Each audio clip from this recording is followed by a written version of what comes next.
Hello dear students, आज का हमारा टॉपिक है फ्लावर।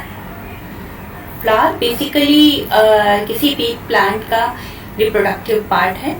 उसमें male and female productive organs होते हैं जो कि एंड्रोशियम एंड गाइनीशियम कहलाते हैं। एंजियोस्पर्म्स में फ्लावर्स मिलते हैं, जबकि लोअर प्लांट्स में फ्लावर्स फुल्ली डेवलप नहीं होते हैं। हम जब लोअर प्लांट्स को पढ़ते हैं तो उसमें हायर मोस्ट जो कैटेगरी है उसमें हम लोग एक एग्जाम्पल पढ़ते हैं बीएससी क्लासेस में, इफेड्रा। केवल उसमें मेल एंड फीमेल फ्लावर हम लोग यूज करते हैं, बाकी सारे जो उसके नीचे लोअर प्लांट्स हैं उनमें फ्लावर्स नहीं मिलते हैं। अब जो हायर प्लांट्स में जब हम बात करते हैं तो उनके जो रिप्रोडक्टिव पार्ट है वो एक फ्लावर के अंदर रहते हैं। तो male reproductive part and female reproductive part अगर एक ही फ्लावर के अंदर होते हैं तो ऐसे फ्लावर को हम हर्माफ्रोडाइट कहते हैं, यानी कि यूनिसेक्सुअल। और अगर मेल और फीमेल दोनों अलग अलग प्लांट्स पे होते हैं तो हम उसको कहते हैं bisexual.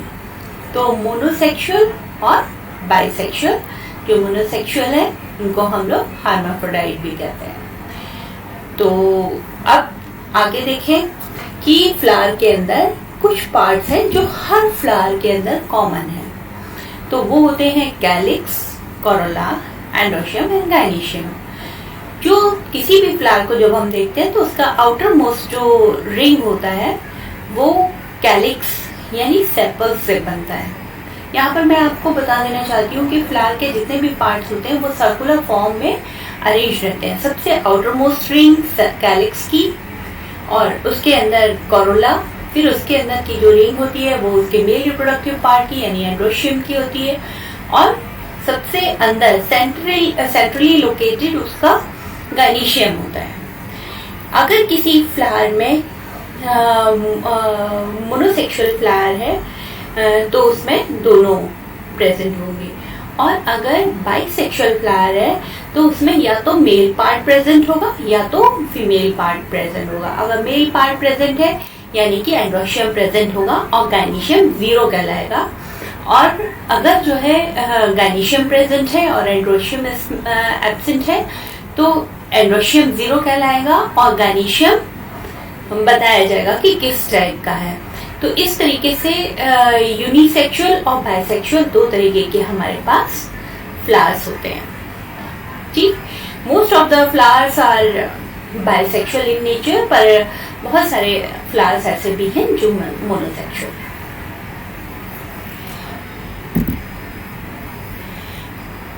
Calyx. The outermost ring is composed of calyx. The unit of calyx is sepals. Sepals are green in color. In normal case, ये हमेशा ग्रीन इन कलर ही होते हैं, लेकिन रेयरली क्या होता है कि कुछ सेपल्स कलरफुल हो जाते हैं, और ये कलरफुल जो सेपल्स होते हैं वो किसी भी कलर के हो सकते हैं। इनका एक बहुत अच्छा सा एग्जाम्पल है, हम लोग क्लास में उसका डिसेक्शन भी करते हैं, यानी कि हमेलिया पेटेंस फैमिली रूबिएसी का मेंबर है, उसके जो सेपल्स होते हैं वो रेड इन कलर हो जाते हैं। तो जब हम क्लास में उसका डिसेक्शन करेंगे तो हम आपको दिखाएंगे कि उसके सेपल्स एकदम रेड कलर के होते हैं।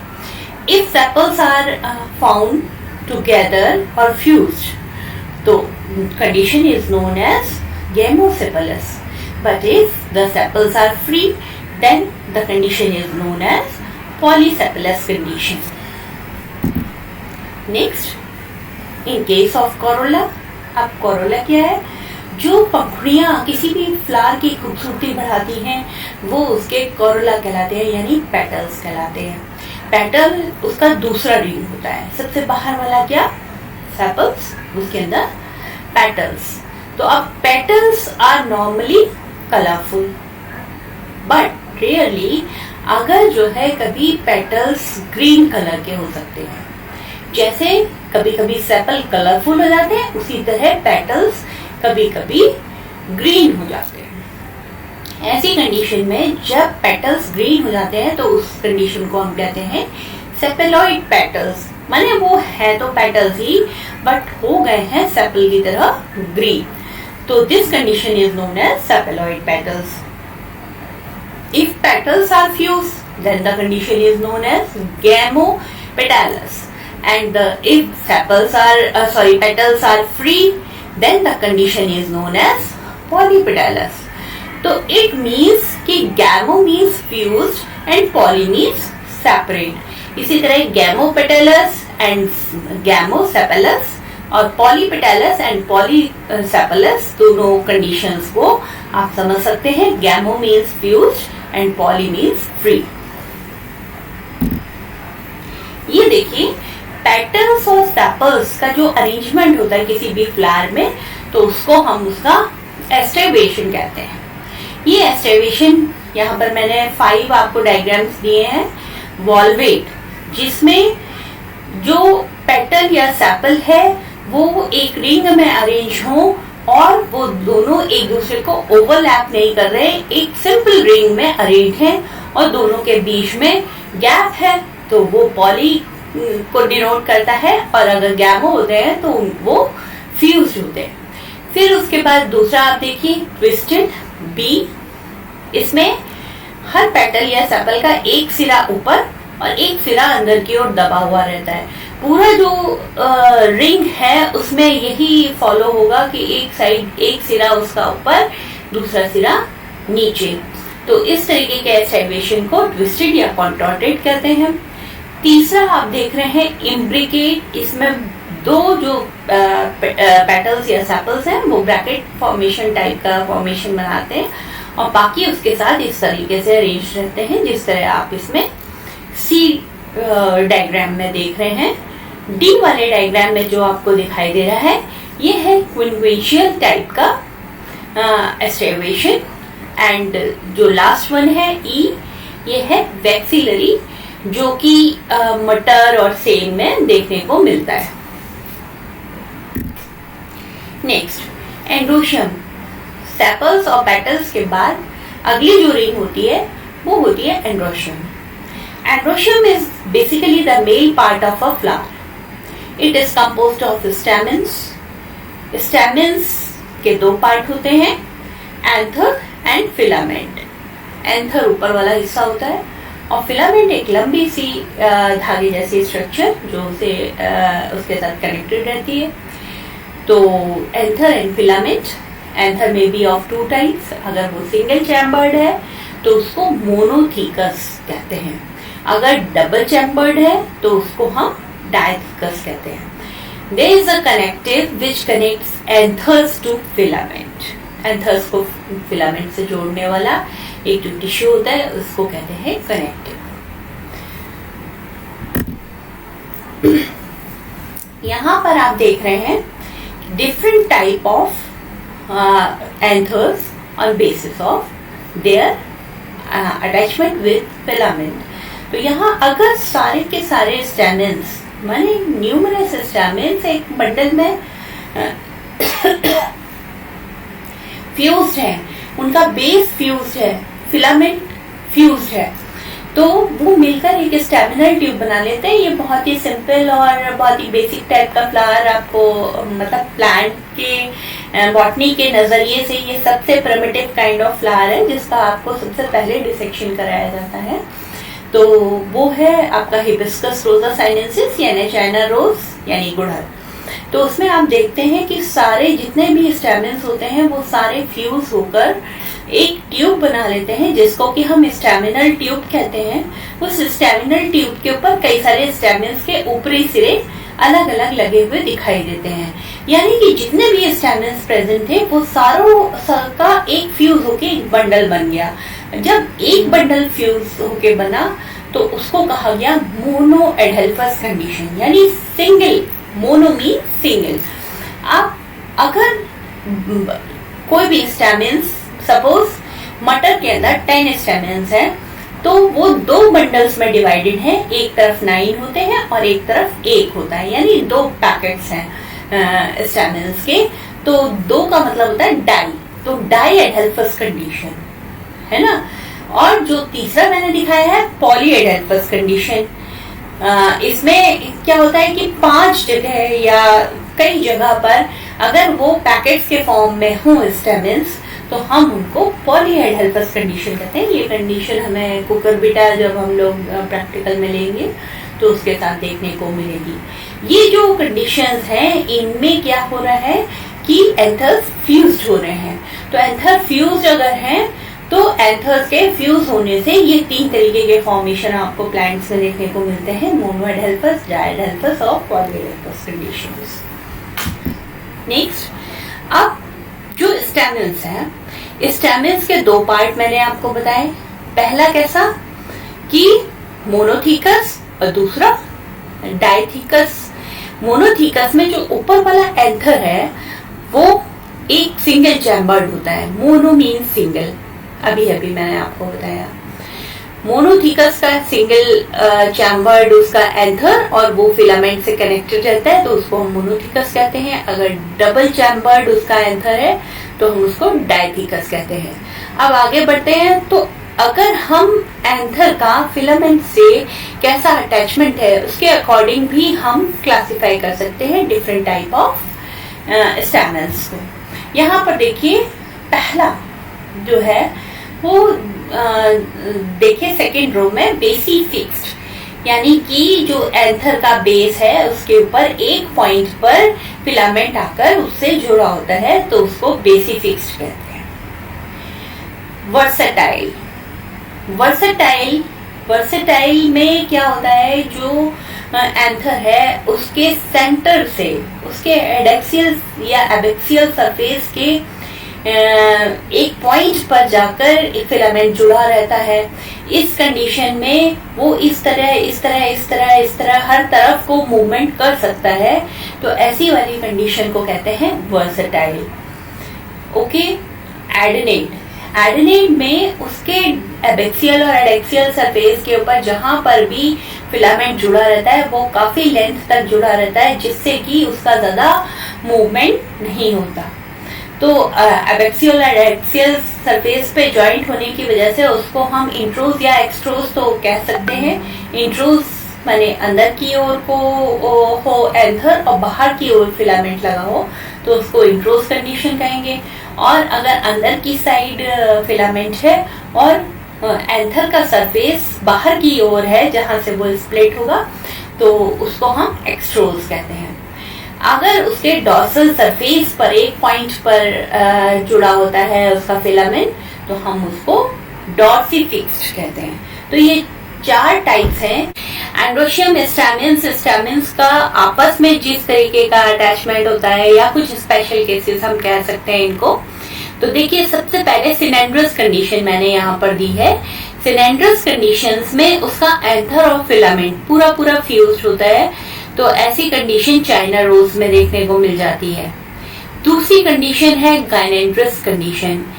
गाइनेंड्रस कंडीशंस में जो स्टेमेंस हैं वो आके ओवरी के ऊपर चिपके होते हैं, अटैच होते हैं ओवरी के साथ, तो उस कंडीशन को हम कहते हैं गाइनेंड्रस कंडीशन। गाइनेंड्रस कंडीशन हमें ऑर्किड्स में देखने को मिलती है। फिर एक स्पेसिफिक कंडीशन होती है सिंजिनेशियस कंडीशन। सिंजिनेशियस कंडीशन में उसके एंथर्स फ्यूज रहते हैं पर फिलामेंट फ्री होते हैं। ऐसी कंडीशन हमें जैस्मीन में, ओलिव में देखने को मिलती है, जहां पर एंथर्स फ्यूज होंगे एंड फिलामेंट्स फ्री होंगे। एक और स्पेसिफिक कंडीशन है डायडाइनमस कंडीशन। डायडाइनमस कंडीशन के अंदर क्या होता है, टोटल 4 स्टेमेंस होते हैं, जिसमें 2 बड़े होते हैं और 2 छोटे होते हैं। तो ऐसी कंडीशन हमें फैमिली लैमिएसी और फैमिली अकेंथेसी और भी कई फैमिलीज हैं जिसमें देखने को मिल जाती है। और एक कंडीशन होती है टेट्राडाइनमस कंडीशन। तो टेट्राडाइनमस में देखिए टोटल 6 स्टेमेंस हैं, जिनमें से 4 बड़े हैं और 2 छोटे हैं। तो टेट्राडाइनमस कंडीशन में टोटल 6 स्टेमेंस हैं, जिनमें से 4 बड़े प्लस 2 छोटे। ये स्पेसिफिक कंडीशन फैमिली क्रूसीफेरी में हमें देखने को मिलती है, जिसका नया नाम फैमिली ब्रेसिकेसी है और मस्टर्ड उसका एग्जाम्पल।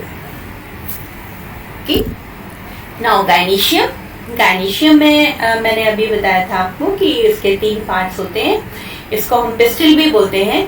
इसके 3 पार्ट्स हैं, स्टिग्मा, स्टाइल एंड ओवरी। सबसे ऊपर स्टिग्मा होता है, ये स्टिकी सरफेस होता है जिसके ऊपर आकर पॉलिन ग्रेन्स आके अटैच होते हैं। कुछ फ्लावर्स में ये जो है कीमोटैक्टिक टाइप का भी होता है, जिसके अंदर प्रेजेंट केमिकल सब्सटेंसेस अट्रैक्ट करते हैं उसके पॉलिन ग्रेन्स को। कुछ में इंसेक्ट से पॉलिनेशन होता है, किसी में विंड से होता है, किसी में वाटर से होता है। तो यानी कि there are a lot of methods by which the pollination takes place. But यहाँ पर हम लोग पॉलिनेशन डिस्कस नहीं करेंगे। यहाँ पर बस हम इतना समझते हैं कि सबसे ऊपर स्टिग्मा होता है और सबसे नीचे ओवरी, और जो स्टाइल है वो उन दोनों को कनेक्ट करने वाला स्ट्रक्चर है। अब देखिए, stigma is sticky tip on which pollen grains reach for fertilization. Style is a tubular connection between stigma and ovary. Ovary has some chambers which are called locules, while the infoldings of ovary wall is known as carpels. Next slide में मैं अभी आपको बताती हूँ कि इन दोनों में कैसे हम डिफरेंशिएट करते हैं।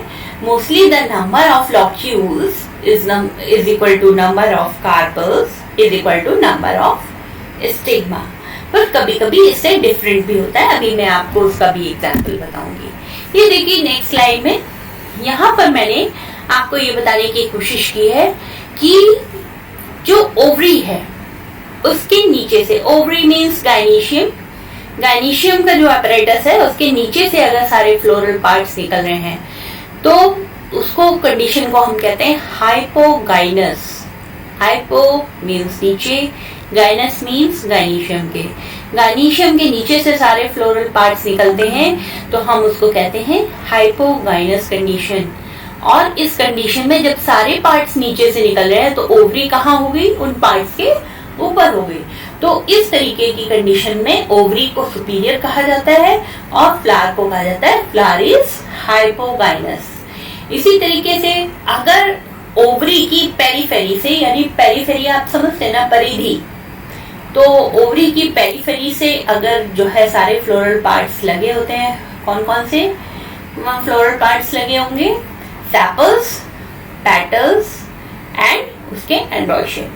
तो अगर उसके पेरीफेरी से लगे होते हैं तो इस कंडीशन में कंडीशन को बोलते हैं पेरीगाइनस कंडीशन।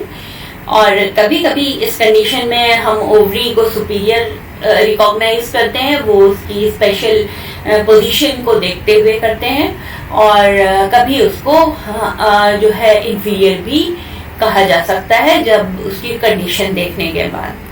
अब यहाँ पर आप देखिए एपिगाइनस फ्लावर, गायनीशियम के ऊपर से सारे फ्लोरल पार्ट्स निकल रहे हैं और जो ओवरी वाला पोर्शन है वो उसके नीचे है।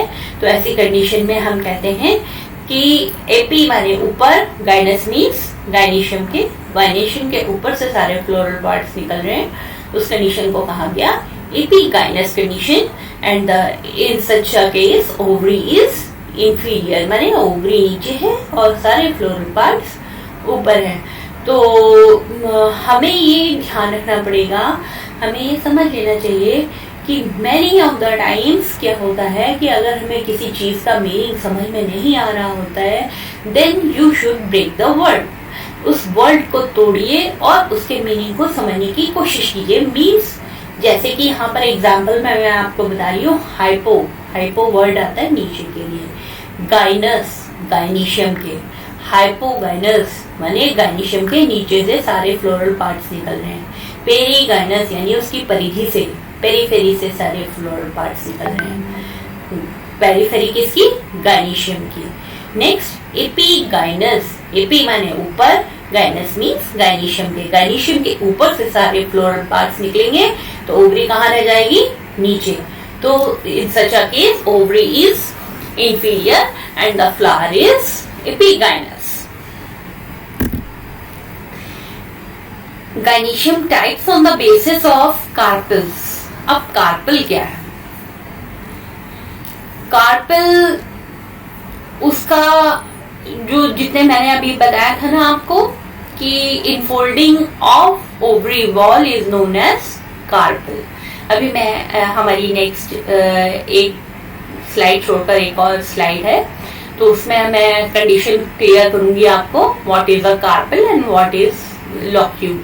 इफ कार्पल्स आर फ्री, तो अगर सारे कार्पल्स फ्री हैं, एक दूसरे के साथ फ्यूज नहीं है, तो उसको हम कहते हैं एपोकार्पस कंडीशन। अगर कार्पल्स फ्यूज होते हैं तो हम उसको कहते हैं syncarpous. Syn word fuse के लिए आता है। और मोनोकार्पलरी कंडीशन यानी एक कार्पल प्रेजेंट है, bicarpellary 2 carpels are present, tricarpellary 3 carpels are present, tetracarpellary and pentacarpellary में आप देख रहे हैं 3, 4 एंड 5 कार्पल्स आर प्रेजेंट। पर मल्टी कार्पलरी हम कहते हैं 5 कार्पल्स से ज्यादा कार्पल्स प्रेजेंट होते हैं, तो हम उसको कह देते हैं मल्टी कार्पलरी। यहाँ पर देखिए लॉक्यूल्स की बात आ गई। नंबर ऑफ लॉक्यूल्स और उनका नाम देखिए, जैसे उसमें यूनी कार्पलरी, यहाँ पर यूनिलॉक्यूलर, बाइलॉक्यूलर, ट्राइलॉक्यूलर, टेट्रालॉक्यूलर, पेंटालॉक्यूलर और 5 से ज्यादा होने पर मल्टीलॉक्यूलर कंडीशन कहलाती है। यानी कि जो जितना भी नंबर होगा वो उसके आगे अटैच हो जाता है। यहाँ पर आप देखिए जो कार्पल है वो है ओवरी वॉल, जो आपको पिंक कलर से दिख रही है, और उसके अंदर चैम्बर्स बने हुए हैं 4। ये जो 4 चैम्बर्स बने हैं ये उसके लॉक्यूल्स है, और बाहर वाली जो पिंक वॉल है वो उसके कार्पल्स है। कार्पल्स में देखिए 4 जगह आपको दबाव दिखाई दे रहा है। इनफोल्डिंग मतलब जो ओवरी वॉल दबी हुई है, अंदर की ओर को दबी हुई है, तो उस कंडीशन को उसको हम इनफोल्डिंग ऑफ ओवरी वॉल कहेंगे। और उसी को काउंट करके हम पता करते हैं कि किसी फ्लावर में कितने कार्पल्स प्रेजेंट है। यहाँ पर आप देखिए कि अब ये प्लेसेंटेशन क्या है। प्लेसेंटेशन, हाँ, ये जो प्रीवियस स्लाइड है इसमें एक चीज और देखिए। पहला मैंने दिया है आपको carpel, then locule, then ovule, और उसके जो सेंटर पोर्शन है जहां पर बहुत सारे सीड्स या ओव्यूल्स लगे हुए हैं, क्योंकि ओव्यूल्स फ्यूचर में जब फर्टिलाइज हो जाते हैं तो वो सीड्स का फॉर्मेशन करते हैं, तो इसलिए उनको हम सीड्स मैंने यूज किया वर्ड। तो जो ओव्यूल्स हैं वो जहां पर अटैच होते हैं उस जगह को हम उसका प्लेसेंटा बोलते हैं। प्लेसेंटा मीन्स वो जगह जहां पर सारे सीड्स या ओव्यूल्स अटैच रहते हैं। इसका एक बहुत अच्छा सा एग्जाम्पल है कि हम सब ने सैलेड खाया है, और सैलेड में टोमेटो जरूर से जरूर खाया है, जिसको हम बिल्कुल अच्छे से उसमें ये चीज दिखाई देती है, इसीलिए मैं उसी का एग्जाम्पल देती हूँ कि टोमेटो की स्लाइसेस में देखें कि बीच में जो फ्लैशी पोर्शन होता है उसके ऊपर सीड लगे रहते हैं, तो जहां पर वो सीड्स लगे हुए हैं वो फ्लैशी जगह क्या है, उसका प्लेसेंटा है ना। तो वो जगह जहां पर कोई भी सीड्स अटैच होते हैं तो वो जगह उसके क्या कहलाती है, प्लेसेंटा कहलाती है। नेक्स्ट अब यहाँ पर देखिए types of placentation. Types of placentation यानी सीड्स का प्लेसेंटा पर अटैच होने के कई सारे प्रकार होते हैं, तो यहाँ पर मैंने उसको डिस्कस किया है। आप देखिए जैसे सेम या मटर में आप देखिए एक ही किनारे पर सारे सीड्स अटैच रहते हैं, उसको हम कहते हैं मार्जिनल प्लेसेंटेशन। मार्जिनल माने एक ही मार्जिन पर अटैच्ड है। दूसरा देखिए पैराइटल। पैराइटल का मतलब है उसकी पेरीफेरी पर। अब यहाँ पर जो चैम्बर है, पिक्चर है, उसमें आप देख रहे हैं कि 3 चैम्बर जैसे आपको घुमावदार दिखाई दे रहे हैं, तो यानी किसी ट्राइलॉक्यूलर ओवरी का ये पिक्चर लिया हुआ है, और इसके अंदर ये सीड्स लगे हुए हैं उसकी पेरीफेरी के ऊपर। ऐसी कंडीशन को पैराइटल कहते हैं। ये पिक्चर लिया हुआ नहीं, इनफैक्ट ये मेरे ड्रॉ किए हुए पिक्चर्स है। तो फिर अब आप डायग्राम से नेक्स्ट देखिए एक्साइल प्लेसेंटेशन। ये भी एक ट्राइलॉक्यूलर ओवरी का आपको सीन दिखा रही है, और जिसके अंदर ये आप देख रहे हैं कि वो मार्जिन से अटैच्ड है एक सेंटर पोजीशन तक, और उस सेंटर पोजीशन पे 3 ओव्यूल्स आपको लगे हुए दिखाई दे रहे हैं, यानी कि जो 3 फ्यूचर सीड्स हैं वो लगे हुए दिखाई दे रहे हैं। तो ओव्यूल्स जिस तरीके से अटैच है, जिस जगह पर अटैच है वो उसका प्लेसेंटा है और वो मार्जिन से कनेक्टेड है। ऐसे प्लेसेंटेशन को एक्साइल प्लेसेंटेशन कहते हैं। एक्साइल के फॉर्म में आप उस तरह समझ सकते हैं जैसे साइकिल का पहिया, उसके एक सेंटर एक्सेस होती है और उसके चारों तरफ ऐसे स्पोक्स लगी रहती हैं, तीलियां लगी रहती हैं। तो जो तीलियां लगी हैं वो इसका पार्टीशन समझ लीजिए, और जो सेंटर पोजीशन है जहां पर धुरी है उसको हम कह सकते हैं कि वो इसका प्लेसेंटा है। तो उस तरीके से ये कंडीशन है। और नेक्स्ट है फ्री सेंट्रल। अगर वहां पर सेंट्रल पोजीशन में बिना किसी सहारे के बहुत सारे सीड्स अटैच हैं तो उसको हम कहेंगे फ्री सेंट्रल, क्योंकि वो उसकी पेरिफेरी से अटैच नहीं है। यहाँ पर नेक्स्ट आपको बेसल दिखाई दे रहा है जिसमें ओवरी के अंदर एक जो सीड है वो उसके ओवरी के बेस पर अटैच है। फिर नेक्स्ट आप देखिए सुपरफिशियल। सुपरफिशियल में बहुत सारे पार्टीशंस आपको दिखाई दे रहे हैं और इन पार्टीशंस में आपको बहुत सारे ओव्यूल्स भरे हुए दिखाई दे रहे हैं। इस तरीके के अरेंजमेंट को हम कहते हैं सुपरफिशियल अरेंजमेंट या superficial placentation. Thank you. That's all for today.